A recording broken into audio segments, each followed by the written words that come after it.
What's good, everyone? Is your boy David again, and I'm back with another video for today. So umpisa natin ang ating araw sa pag-react sa Aita Brothers sa The Voice Generation Blind Audition. So with no further ado, let's jump right into the video. Pero make sure na nakafollow kayo sa aking Facebook page, David Lanya, sa aking Instagram, realdavid_29, and please do subscribe. If bago kayo dito, mag-comment kayo and like the video as well.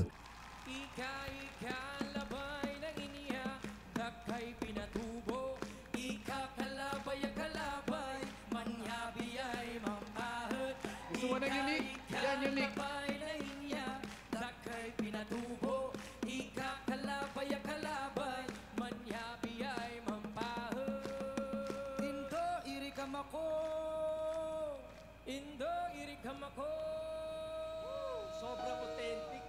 No. What?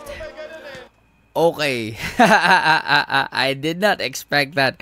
I was actually hoping na there's some sort of more of like the traditional song or yung ano man yung kinakanta nila, hindi ko maintindihan, no, and turn it into modern song kasi they started that one, pero parang ano lang pala siya, intro, okay, intro lang, pampagana lang to get the audience and the judges attention, and then when they start, oh my life, I think that's the song. And that's very classic intro sa piano, no. Ooh. Yeah.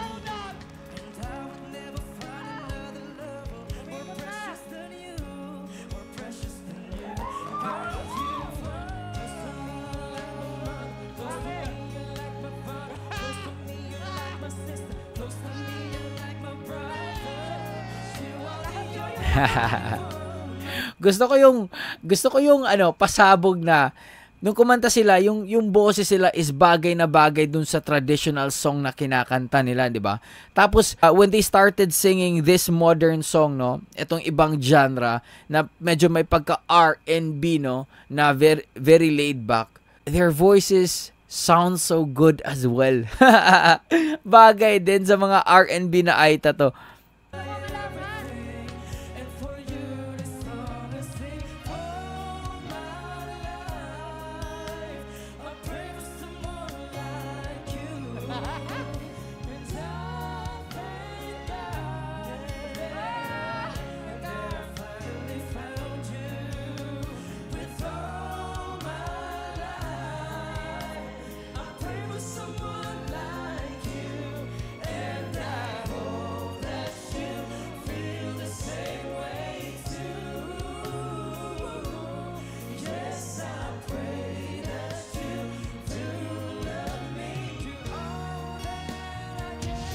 Ha.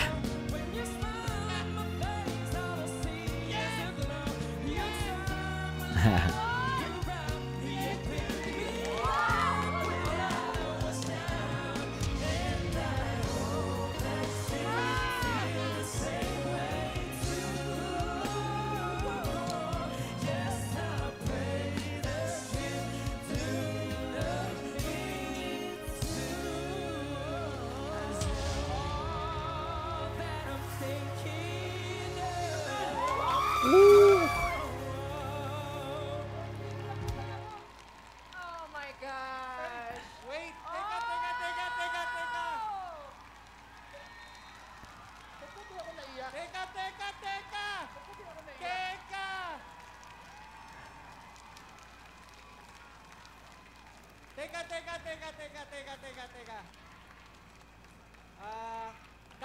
Kalma lahat, kalma. Okay. Ano ba yung napanood natin? Okay. Una sa lahat, welcome to The Voice Generations. Ano ang pangalan ng grupo niyo? We are the Aita Brothers po. Totoo bang Aitas kayo? Aita po kami. Actually, I'm half Aita po. My father's pure Aita and my mother, she is Kapampangan po. And siya naman po. Pero Englishero ah. Parang konyo, men. I'm so happy that you're so proud talaga. 75% Aita po ako. Ayan po, Valley. Yeah, marunong kami mag-Tagalog pero konti lang. Yeah. Bali, You guys are both, Ay, wait! wait lang, galing kayo Opo. Oh, so is that why you guys speak great English as Yeah, well? you know, if you really want to talk about universal language, which is English, mess up the wrong person, dude. Nilabutan ako. Ako din. Talaga, everything about them is so wonderful. Yung intro nyo, sabay pagpasok, biglang gano'n. Sabi ko, Biglang sabay nag-on my ganun. life Oo, pagkatapos iba, ng iba, iba. daw. Biglang tugtog ng piano. Oh, ma. Paulit-ulit may surprise and surprise, surprise. Ang galing, galing, Eh galing. tsaka nakakatawa pa kayo. Ba't hindi na lang kayo mag... Ang authentic nila. Yes, Dance talaga. that's actually what we are looking for. Yeah. Kung gaano ka-authentic yung performance and yung artistry nila. Alam mo, nagigigil ako Kanina sa... ka pa eh. Kanina ka pa eh. Hindi, gusto ko lang sabihin na bukod sa performance nyo and bukod sa how you guys presented yourself, I really like the character. Good match tayo. Wait. I think we Wait have the- wait lang, I think Sel. Nauna si Billit, umikot. I think we have the same humor because Sorry. I like humor. Sorry. Dami niyang taktak. Bata kasi. Pasensya ka na, Tito, ha? Ito na lang masasabi ko. Welcome to my team. Yes. Oy, akin yung isa. Yung isa tayo dito. Hindi. Alam mo kung bakit? May naalala ko dito sa, ito, medyo yung shorty. Para siyang naalala ko si sa kanya. Kimo Gumatay. Yung champion sa Philippine Idol. Gusto ko kayo. You have everything. Everything. And it's As so in, entertaining. sobra everything. You guys are so charismatic. Sobrang nakakatuwa kayo. May karakter kayo. You have your own identity. Kakaiba kayo sa lahat ng narinig namin at sa napakita dito. At sa iba pang mga competitions. Ako, isa lang masasabi ko, I really, really want you. Sa akin hindi siguro sila yung the best vocally when it comes to all what we Aha. do. Pero marami din magagaling na kanatan hindi nakapasa sa atin because it was lacking a certain something. Ito, charisma, the uniqueness, everything about you is so talaga Full pack. it will be so much fun na. Okay. So, Coach Chito already said it, okay, na hindi dahil magaling ka, automatic kang makukuha sa mga auditions, automatic na iikutan ka. Means na talaga pag sa mga contest na ganito, they are looking for something more appealing, no? Something na hindi lang puro talent. Hindi naman requirement na talagang dapat sobrang pogi ka, sobrang maganda ka. Basta presentable ka lang and you have that certain uniqueness sa beauty mo, pasok na pasok ka na. So, kaya kayo dyan, huwag kayong mag-alala kung feeling nyo hindi kayo maganda, hindi kayo pogi, no? Pero magaling kayo. Just try it, okay? Just try it, no? Huwag niyong ilagay sa isipan nyo na papugian or pagandahan yung mga talent shows. Kasi they're looking for that star quality total package. Makatrabaho kayo. So, again, kahit sino piliin nyo, sobrang okay. Pero syempre, nandito ako, the best. Hindi lang ako lang. Sige, sa inyo na lang. Oo. Oh. Di, pero guys, seryoso, ang galing yung pareho. You have the character, yung charisma.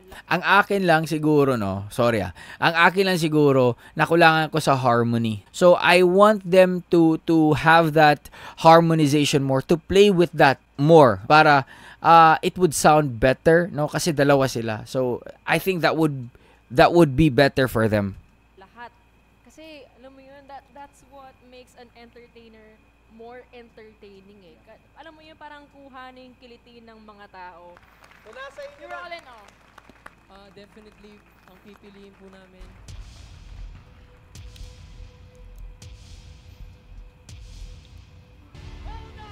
Namangha ang apat na coaches sa performance ng Aita Brothers. Kaya naman napa 4-chair turn sila. Ang tanong, sino ang nagtagumpay sa panliligaw? So, nasa inyo You're all na. in all. Definitely, ang pipiliin po namin. Yes. Siyempre, ano yan world class yan eh. World class. Oo. Yes. Thank you. Of course. Ito nakakaharap na naman ako. Siyempre, bibigyan pa tayo ng... World class to, world class to, Wait lang. world class. Ano pa? Bibigyan pa tayo ng sombrero niyan. Oo nga. Tingnan mo na! Kuya Billy! Billy Bravo! Kuya Billy! Let's go! Hey.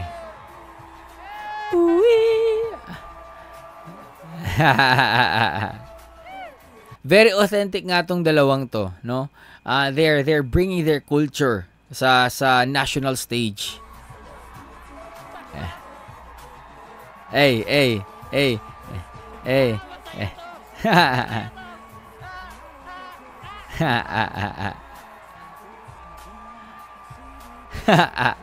Hey, ang galing din talaga ni Billy Crawford. Talent-wise, magaling talaga siya. Magaling siyang sumayaw, man. Magaling siyang kumanta, pero I'm just talaga, hands down ako pagdating sa dancing skills niya. Thank you po. Congrats. I think mag-enjoy kayo. Mag-enjoy talaga kayo. Alam mo, na-excite ako dito. Yung makita kang ganun din yung suot mo. Actually, nilo-look forward tayo. Langya talaga to si Stel, no? Okay, so ayun na. So nakuha ni Coach Billy Crawford ang Aita Brothers. So indeed, it was an authentic presentation of themselves, no? Hindi lang yung talent, no? But they are bringing their culture on a national level. And I hope na makita ni Mr. Billy yung mga dapat pang i-improve ng brothers sa to, because they already have the charisma, the authenticity, the talent, no, the skill. They just have to focus on what's lacking, no, in terms of vocals na mas mapaganda pa yung duet nilang magkapatid. So yeah, that's it, and hope you guys enjoy that one. Peace out, everybody. Much love, stay safe, and God bless you all. Peace. Bye.